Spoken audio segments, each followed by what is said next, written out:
Virus Corona. Ya, virus ini sedang menjadi ancaman paling berbahaya di seluruh dunia saat ini.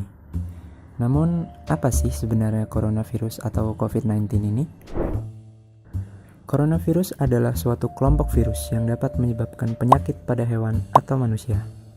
Beberapa jenis coronavirus diketahui menyebabkan infeksi saluran nafas pada manusia, mulai dari batuk pilek hingga yang lebih serius seperti MERS dan SARS. COVID-19 sendiri adalah penyakit menular yang disebabkan oleh jenis coronavirus yang baru ditemukan. Ini merupakan virus baru dan penyakit yang tidak dikenal yang terjadi di Wuhan, Tiongkok, bulan Desember 2019 lalu. Virus ini sangat ditakuti karena penyebarannya yang sangat cepat menular dari satu individu ke individu lainnya. Virus corona pertama kali terkonfirmasi di Indonesia pada tanggal 2 Maret 2020 dengan 2 kasus pertama. Hari demi hari, kasus makin bertambah. Dengan penambahan kasus tertinggi terjadi pada hari ini, tanggal 20 Mei 2020. Bayangin aja ada 693 orang terjangkit virus dalam satu harinya.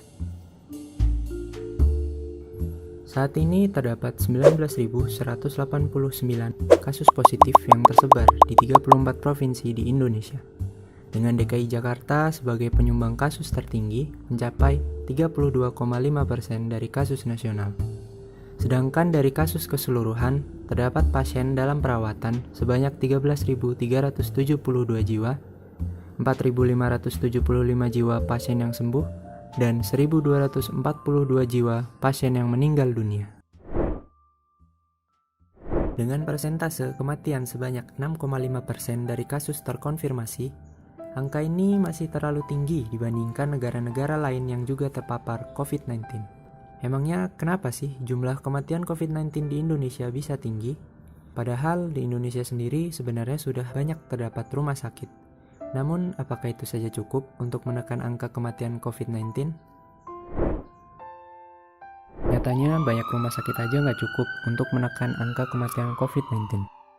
Rumah sakit di Indonesia masih sedikit yang ranjangnya memenuhi standar.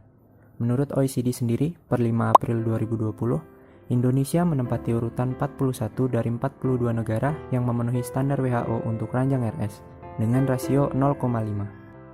Namun, jika diuraikan berdasarkan provinsi, pada 2018 ada 8 provinsi di Indonesia yang tak memenuhi standar WHO, yang artinya dari setiap 1.000 penduduk di provinsi tersebut, tak ada seorang pun yang bisa mendapatkan akses tempat tidur rumah sakit.